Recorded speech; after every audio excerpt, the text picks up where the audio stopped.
Communist activist organisation Hope Not Hate has a history of employing criminal reprobates, and rather than break the habit of a lifetime, yesterday we found out that a senior member has been convicted for some pretty serious offences against children. And the reason I'm raising this is twofold. Number one, to show you that in leftist circles, ideology is always more important than personal virtue, and so they will excuse all sorts of vile behaviour by their co-belligerents, and so this nest of vipers will take anyone into their midst so long as they can take power, but also to yet again lay out the case for why, if the US State Department is interested in sanctioning members of the international censorship industrial complex, look no further than the criminals who enjoy state funding and support from Parliament in Hope Not Hate. Leo has posted about this here. The individual in question is Mr. Lyron Velleman, who has collaborated on a number of Hope Not Hate reports, has worked for Hope Not Hate, giving guidance in Parliament for legislation, something we'll go through soon, but GB News has the details on his horrific crimes. He pled guilty and is awaiting sentencing for sending obscene messages and images to a 13-year-old schoolgirl and asking if she was a virgin. Mr. Velleman is a former Labour councillor who resigned earlier in 2025 without telling anyone why, and now we know. He's 30 and he sent naked photographs of himself to his teenage victim, along with inappropriate messages asking whether she was home alone or had ever had sex before. Now, this man is a father, and yet he decided to text a 13-year-old girl, "Show me your bra." The offences took place between the 3rd of December and the 10th of December 2024, so just a few months before he resigned. So the Met Police caught him in a sting, but despite that, his foreign defence lawyer, Ali Hussein, every time, told the court his client suffers from depression and takes medication for the condition. Ah yes, common side effect of SSRIs, being a nonce. We're not having it, I'm afraid. He had the gall to say, he is a person of good character, he is currently unemployed, he is a family man. There is a great deal about his background which will assist the court to see how exactly he came to find himself in this position. Now, as is frequent with these kinds of cases, it's not impossible he doesn't get jail time, unlike the likes of Lucy Connolly, who put an imprudent tweet out and then delete it and then get 31 months in prison. And this is because of the climate of censorship and stigma around having negative characterizations of minority groups that Hope Not Hate themselves, and Mr. Velleman here, have contributed to. We are at a point in Britain now where people who commit the most heinous offences against children, including the Pakistani grooming gangs, which CEO of Hope Not Hate, Nick Lowles, spent decades saying discussions about by the likes of Suella Braverman or Tommy Robinson, were far-right racism, meaning that the problem has still not been addressed, meaning girls are still being abused. Those crimes go unpunished, whereas offensive speech online gets punished by all sorts of hate speech legislations that the likes of Hope Not Hate and Mr. Velleman personally, as we'll see, have pushed forward. But the point I want to focus on here is the fact that he can even be argued to be of good character when he has preyed upon a 13-year-old child shows you just how warped the morality of the likes of Hope Not Hate, of human rights lawyers, of the British judiciary is. That argument should be laughed out of court. It should not be grounds for concessions for his sentencing. But because of leftist ideology, in Britain, at the moment, we not only believe that all criminals are the victims of society, but that the greatest transgression possible is straying outside the bounds of leftist ideology, not physical harm against children. The court released Velleman on conditional bail, but he is barred from being in the company of anyone under 18 years old.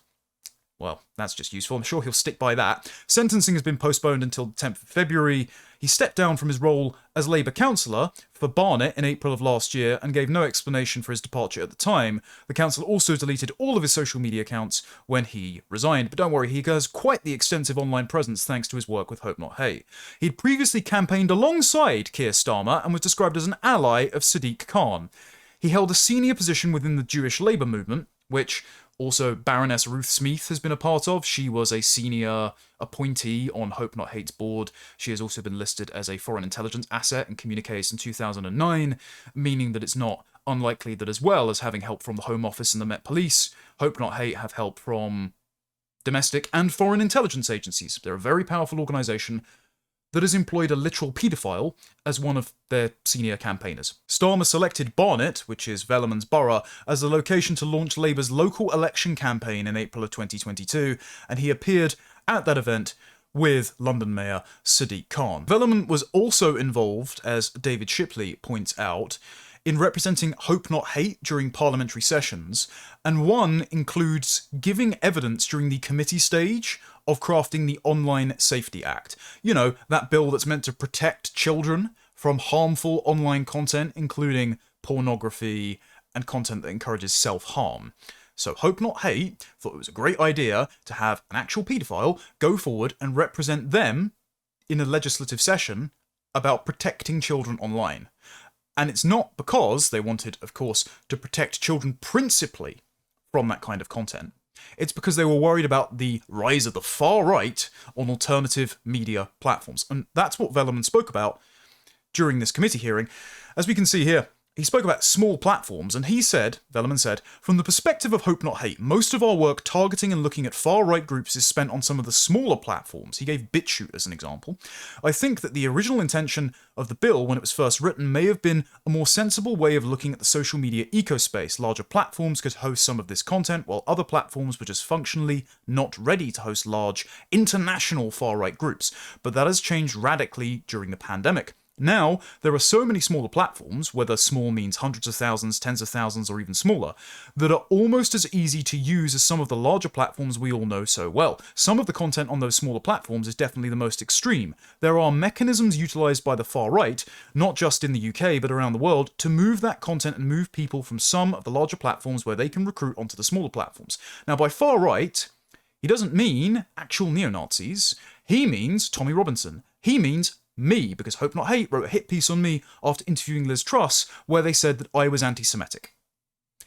That allegation, not just because of his presence in the Jewish labour movement, but because he weaponizes anti-Semitism to cover for his type of politics, is particularly pertinent here.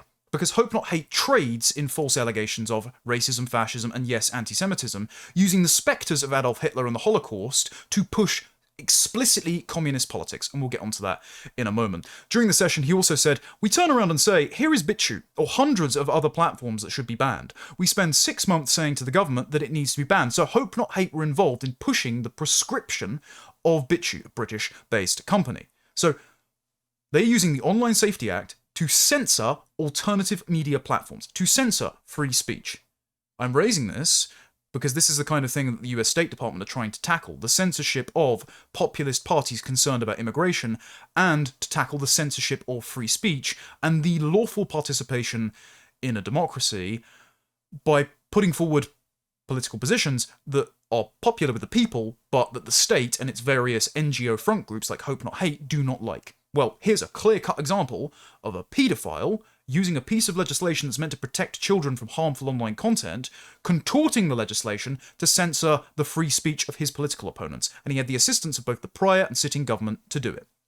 He says, eventually it is banned, but then almost immediately an offshoot starts. We think that Ofcom should have delegated power to make sure that it is able to bring those platforms into Category 1 almost immediately if the categorizations stay as they are. And this is why you saw, before the Online Safety Act came into effect, pressure from the likes of Caroline Dinenage, who helped draft it, being put on Rumble, on TikTok, and on GB News to deplatform people like Russell Brand, or people that said that Russell Brand should have his day in court before being deplatformed or condemned in the court of public opinion for the sexual impropriety that he's been accused of.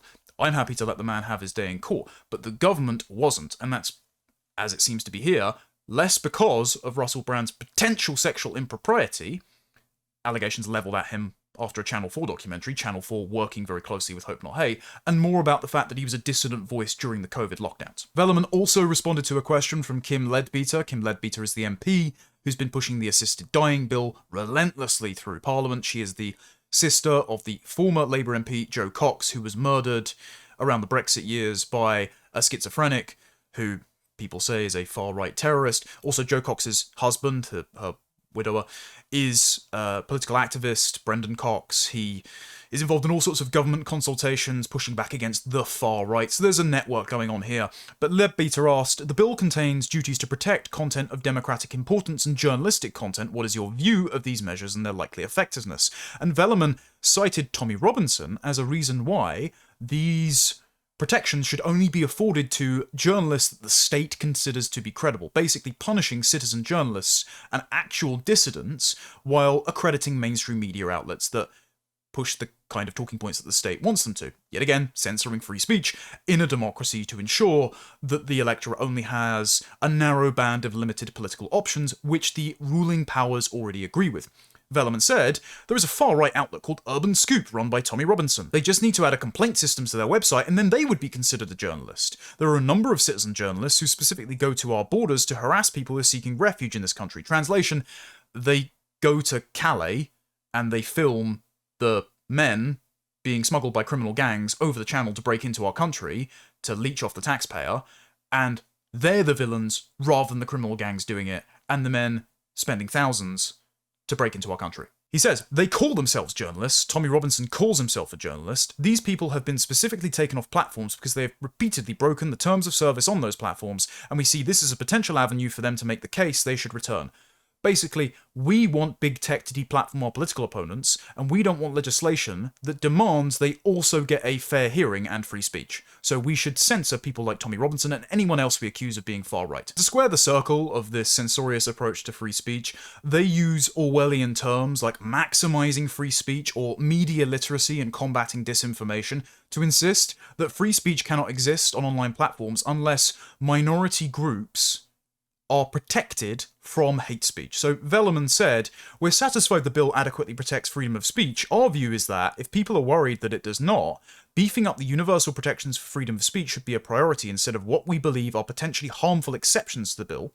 We think that freedom of speech for all should be protected, and we very much agree with what a previous speaker had said, that the bill should be about enhancing freedom of speech because there are so many communities that do not use social media platforms because of the harm that exists currently on platforms. Basically, the government should force Silicon Valley to further censor hate speech online to protect marginalized communities or protected characteristics, basically non-whites, non-Christians, various unorthodox sexual preference groups.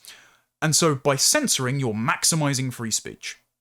Yet again, straight from the textbook of 1984, which was meant to be a dystopia, not an instruction manual, but this is the things that Hope Not Hate and its paedophile employees were pushing through the government. And most ironic is the section on media literacy, where Velleman said, if the bill is seeking to make the UK the safest place to be on the internet, it seems to be the obvious place to put in something about media literacy. People have seen conspiracy theories, and that is where we have seen some of the big changes to how the far right and other hateful groups operate in terms of being able to just use some of these platforms. So ban anyone pushing a conspiracy theory or the far right, you know, things like masks weren't as effective as Anthony Fauci was saying, or that lockdowns didn't actually save as many lives as is purported, which is something now even the Bill and Melinda Gates Foundation have admitted through The Lancet. So censor people we don't like, even if this costs lives, to keep, of all people, not just adults, but, as he says, children safe. That is because of a lack of media literacy not just among children, but among the adult population. So this guy is really, really concerned about protecting children, just not from his own sexual urges.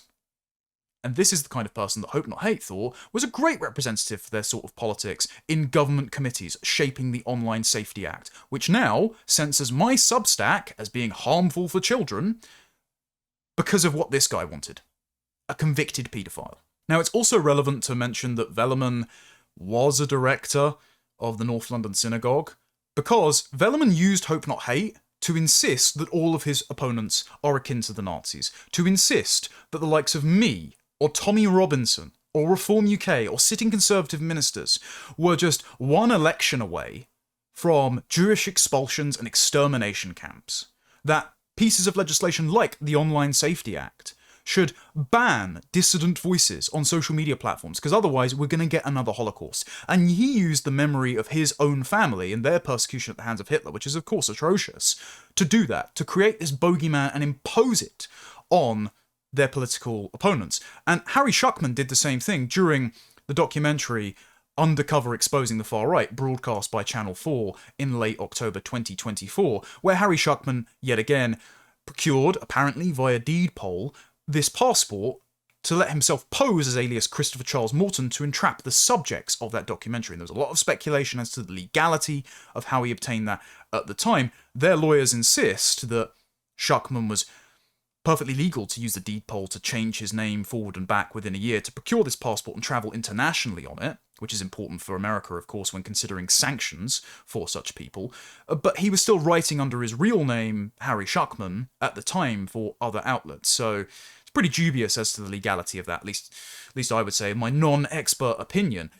But why are these people allowed to get away with it? Why are these people allowed to skirt the law? Why do Hope Not Hate employ so many criminals, or in Mr. Schuckman's case, at least people with utter disregard for the law? Well, because they don't have to have much regard for the law if they are protected by the government, if they receive funding from the Home Office and help from the Met Police, and if they have a ready-made narrative to say you can't ask any further questions about our conduct because those asking the questions are the second incarnation of Adolf Hitler. They're the Nazis, they just want to put us all in gas chambers again, and so the only acceptable form of politics becomes that pushed by Hope Not Hate, despite its extremist ideological content in the form of communism, and also the fact that people pushing it are, if not actual criminals, those with very little regard for the spirit of the laws. Velleman's not the only person that has behaved in such a way employed by Hope Not Hate. This is Matthew Collins, a former member of neo-Nazi group Combat 18, who then joined the Communist Party and joined Hope Not Hate as a senior researcher and undercover operative. And he gave, in 2024, during the pro-Southport riots, he gave an interview to Good Morning Britain and admitted to, during his time as a neo-Nazi, attacking women with hammers and putting them in hospital. And we got into this meeting and we saw we outnumbered and we outpowered the people in there, who were mainly women, mainly Asian women, and they attacked us, or we attacked them, with hammers, with chairs, with tables. It hospitalised 17 people. Now, it doesn't matter what I or Tommy Robinson have ever said online. I've never gone and attacked Asian women with hammers and put them in hospital. But Hope Not Hate thinks this guy is acceptable because he has the correct ideological opinions, despite his heinous violent conduct. The same goes for Velleman. That guy is a personal reprobate, but he's the kind of brand ambassador Hope Not Hate think to send before Parliament because he has the correct ideological opinions. Well, what do they think are the correct ideological opinions? Well, at a 2013 event, Matthew Collins got up in front of a hammer and sickle banner and said Hope Not Hate are the Red Army, you know, the fighting force that Stalin unleashed across post-war surrendering Germany, who murdered and raped their way through the civilian populations as an act of vengeance. They think they're the good guys. Comrades, brothers and sisters, hopenothate.org.uk, you are our Red Army. Thank you very much. I've never ever supported a form of genocidal socialism, whether fascist, communist, or Nazi, but this guy goes from one end of the spectrum to the other, is still violent, at least in his willingness to excuse violence inflicted upon the likes of the Poles, who had the misfortune of coming under Soviet rule in the 1940s, but because he shifted from the not approved version of genocidal socialism to the approved version of genocidal socialism, from Nazism to communism, Hope Not Hate thinks he's a great guy. Remember, this institution gets government funding, gets government intel, they're protected by the police, by the Home Office, and they may have domestic and foreign intelligence connections. I covered a lot of this in a previous video on Hope Not Hate being investigated by the Charity Commission, the expose on how Harry Schuckman got his fake passport, but also the extensive connections that Hope Not Hate have had stretching into their past to the sitting and previous governments, to the Attorney General, Lord Hermer, to Keir Starmer and Morgan McSweeney. Morgan McSweeney being Keir Starmer's advisor, who invited Hope Not Hate to Downing Street in the early days of the current Labour government, who set up the Centre for Countering Digital Hate, the CEO of which the current US administration is trying to sanction and revoke the green card of and deport from Washington, DC. So I think Hope Not Hate needs to be proscribed by the American government. They need to be sanctioned. They need to be banned from travelling into America, and pressure needs to be placed on the British government to do the right thing and isolate this reprehensible den of reprobates from state power, to stop them being the recipients of taxpayer funding and protections from the police and the intelligence services. But another thing that I covered in here is that Hope Not Hate has its roots in Searchlight, an anti-fascist magazine and research organisation founded by communist burglar Jerry Gable. The magazine itself was found guilty of libel multiple times, and yet Hope Not Hate shambles on with the assistance of the British state. And I did all the links and sources for that in this Substack post here, The Case Against Hope Not Hate. I'll link both that video and the Substack post down in the description. But it's worked like this over years, and also the repeated use of slurs like fascist, far-right, racist, and Nazi to people that don't apply. The invoking of the tyrants of the 20th century, but exclusively Hitler and Mussolini, of course, never mentioning Stalin, and then superimposing them on their present-day political opponents, which share none of the ideological priors of the Nazis. I mean, Tommy Robinson's a Zionist, for God's sake. He's hardly Joseph Goebbels or Heinrich Himmler. It's that which has utterly discredited Hope Not Hate, along with their repeated violations of the law, and the fact that their personnel seem to repeat the most heinous violent crimes, like violence against women or predation on children in the case of Collins and Velleman. And this is why now Nick Lowles, the CEO of Hope Not Hate, who, remember, once said in the documentary that he would hide in a tent during the summer holidays like a vampire because he was afraid he'd get a suntan and be bullied at school. Like, these are the kinds of absurd fictions they expect you to be gullible enough to swallow and base your entire politics on. He went on Channel 4, again, Channel 4, who broadcast Hope Not Hate's documentary before, which again used the fake passport to deceive its subjects who weren't under police investigation. They just held opinions that Hope Not Hate didn't like. Nick Lowles admits that Hope Not Hate are now impotent and don't have the power to just cancel people like they did before. And this means that Hope Not Hate has always existed as a state-funded attack dog to proscribe a certain way of doing politics. It's not to shut down violent neo-Nazi groups because, turns out, they just take their former defectors, no matter the violence they've done against women. It's instead to stop people from being able to participate in the democratic political process, to rob you of your free speech, to stop you from earning an income, to stop you, in some instances, from even being able to leave the house without security, just because you hold opinions that Nick Lowles and the communists he employs at Hope Not Hate do not like. The internet and the online space has transformed the fortunes of the far right. You know, not only when I first started in the late 80s, unless you literally knew someone who was in a fascist group, you could never join. There was no website, there was no office. You couldn't buy something in a shop. You had to know someone. It was a very violent world then. But I think, and so the internet and in a way the far right have been much better at utilizing new media platforms, partly because they've had to, because they've been taken off certain platforms, they've created their own. Partly you've got super rich people in the US literally providing them with platforms. But you know, there is this ecosystem now where 20 years ago, 30 years ago, there was literally a social and economic consequence for being a far-right activist. You lost your job, you got shunned by your family and your friends. Now you earn a good living. And by a good living, I mean, Tommy Robinson, whether his money goes directly into his bank account or to other accounts, will earn millions every year. I mean, that is the scale.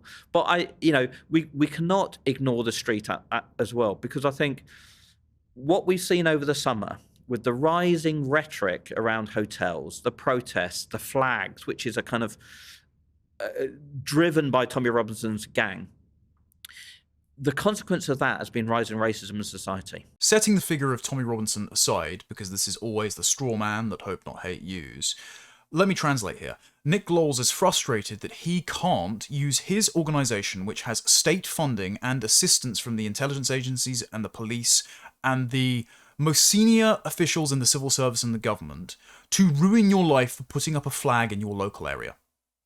That is what he is frustrated about. That is what he is tearing himself in half like Rumpelstiltskin about. That he can't just call you far-right and a racist, me included, and strip you of your livelihood. Now, I would challenge anyone to go back over my, 5-year public career now, and find a single instance where I have ever advocated violence or breaking the law. But Hope Not Hate's own employees have broken that standard time and time again. I've never advocated for a form of genocidal socialism.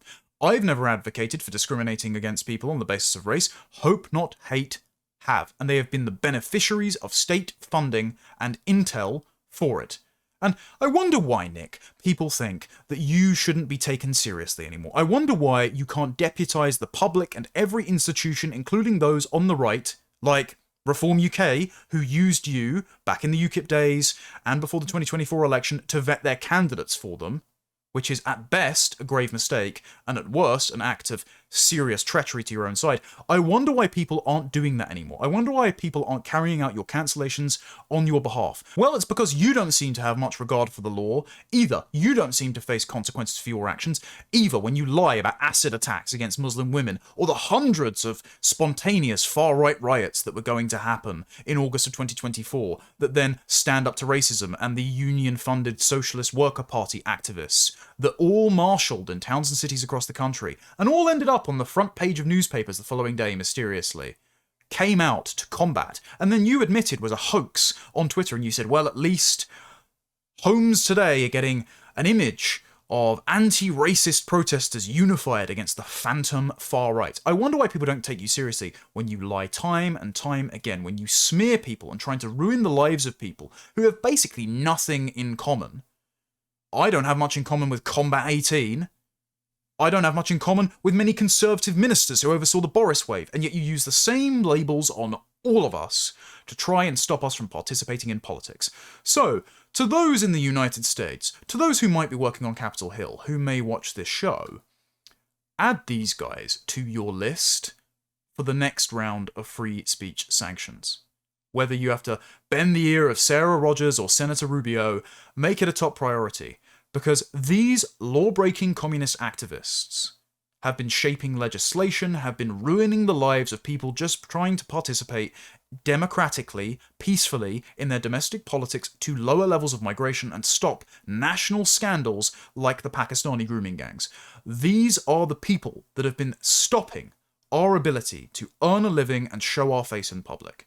And this cannot go on. And this is why the left is going to be in such disarray. This is why BreadTube has fallen apart. Because you cannot be vice-ridden reprobates and win out in the long term. Personal virtue matters. The personal is in fact the political. And if you are personally disgusting, then your politics will be just as depraved and corrupt too. And that's why Hope Not Hate is a joke. Because everyone can see them for the liars, the frauds, and the actual criminals that they are.